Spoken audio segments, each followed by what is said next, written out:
Hello again, everyone. It's so wonderful to be with you. Our gospel this morning is from the 14th chapter of Luke. On one occasion, when Jesus was going to the house of a leader of the Pharisees to eat a meal on the Sabbath, they were watching him closely. When he noticed how the guests chose the places of honor, he told them a parable. When you are invited by someone to a wedding banquet, do not sit down at the place of honor, in case someone more distinguished than you has been invited by your host, and the host who invited both of you may come and say to you, "Give this person your place," and then in disgrace you would start to take the lowest place. But when you are invited, go and sit down at the lowest place, so that when your host comes, he may say to you, "Friend, move up higher," when you will be honored in the presence of all who sit at the table with you. For all who exalt themselves will be humbled, and those who humble themselves will be exalted. He said also to the one who invited him, "When you give a luncheon or a dinner, do not invite your friends or your brothers and sisters or your relatives or rich neighbors, in case they may invite you in return, and you would be repaid. But when you give a banquet, invite the poor, the crippled, the lame, the blind, and you will be blessed because they cannot repay you, for you will be repaid at the resurrection of the righteous." The Gospel of the Lord. Praise to you, O Christ. Do not neglect to show hospitality to strangers, for by doing that, some have entertained angels without knowing it. That came from our first reading from Hebrews this morning. Some time ago, a woman stepped through the doors of the cafe. She was unexpected, unannounced, and uninvited. She just showed up and asked what time church started. I don't know if we were entertaining an angel that day, but I do know that she was a stranger. She was not a stranger in the sense that she was unknown and unfamiliar to me. I had dealt with her before. She was, however, a stranger in the sense that she was different from me and the others in the building. Her look, smell, the way of life were strange to us.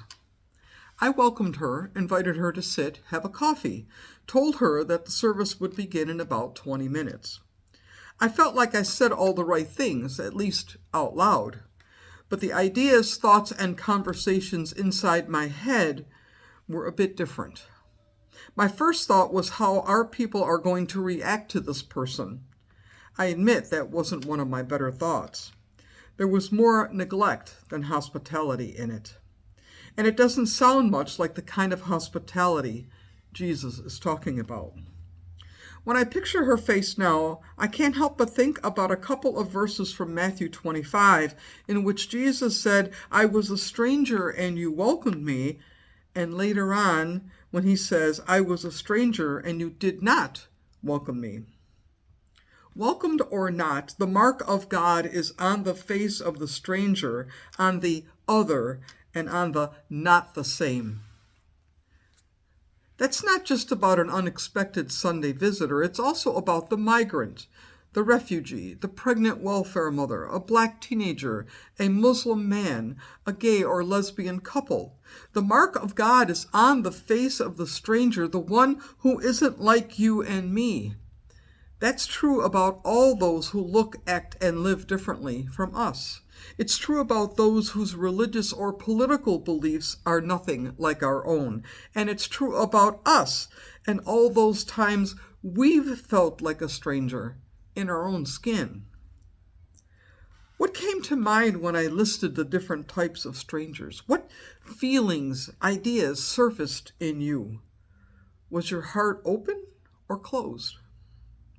Over and over again, Jesus opens his heart, spirit, and life to the stranger, lepers, prostitutes, tax collectors, the blind and lame, the poor and the powerless, widows and orphans, the hungry and sick, Gentiles and foreigners, the lost and outcast, the weary and burdened, the ones on the edge and the ones hanging on by a thread. No one was excluded. All are welcomed. That's how I want to live, and yet I struggle with the stranger. I think we all do. We're not sure what to do, what to say, or how to act.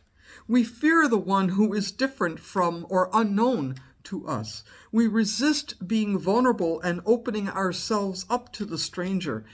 And here's what I mean. How often do you answer the phone when the caller ID says unknown caller? I suspect most of us don't. We want to know who is calling. We don't want surprises. We want the option, the control, and deciding whether we will or whom we will answer the phone for. When the doorbell rings, do you first look to see if you recognize the car in the driveway? Have you ever asked your spouse or kids, are you expecting someone? Have you ever looked out the window or the peephole and then pretended you weren't home? Have you ever received an invitation to a party or dinner at someone's house and wondered or even tried to find out who would be there? Would they be your kind of people, the kind you want to be with? Have you ever accepted or declined an invitation because of who else would or would not be there? Think about the lessons we teach our children about strangers. Stranger danger is what they grow up with these days.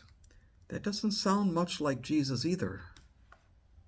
The world's hospitality is always conditional. The guests are already known, vetted, and welcome. Their names are on the invitation list. We take the initiative, we extend the invitation, and we decide in advance the terms and conditions of that invitation. That is not, however, how hospitality works in the kingdom. In the kingdom, hospitality is unconditional. Hospitality in the kingdom is not an invitation we initiate, but a visitation we do not see coming. Like an unexpected Sunday visitor, a migrant family, a homeless person asking for a cup of cold water. Biblical hospitality, the kind Jesus offered and taught, means welcoming into our house and life the other, the one who is different from us, the stranger. For Jesus, hospitality extends beyond your friends or your brothers and sisters or your relatives or rich neighbors. It's about the poor, the crippled, the lame, the blind, those who are different from us and have no power, ability, or resources to reciprocate, pay back, or take us out to dinner or serve our interests.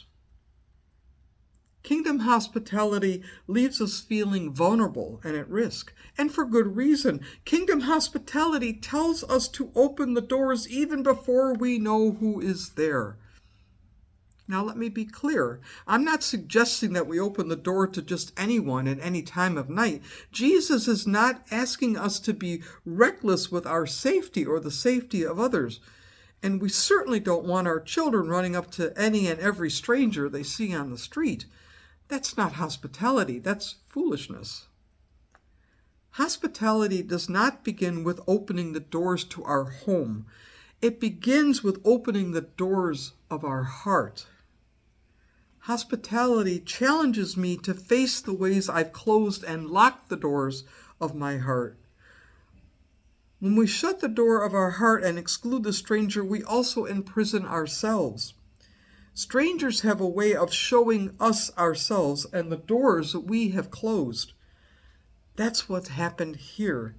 That uninvited visitor, that stranger, revealed my estrangement from myself, the person I want to be, the values I claim to hold, the life I want to live, the faith I profess, and the Lord I follow.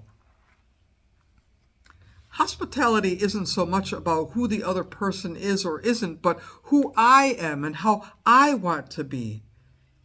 Instead of making a guest list of who is welcome, maybe we should take an inventory and make a list of our own fears, prejudices, judgments, skepticism, cynicism, and profiling of others.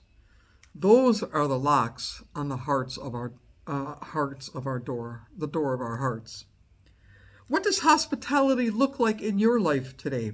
To whom is your heart open and to whom is it closed? Who are the strangers in your life? And in what ways have you become a stranger to yourself? I don't know when or where, but another uninvited stranger will cross our threshold. It might be today, tomorrow, or next week. A stranger who carries the mark of God on his or her face will come to us. I don't know what their name will be, but let's not wait until they get here. Let's start unlocking and opening the doors of our hearts today, right now. What would that look like for you today?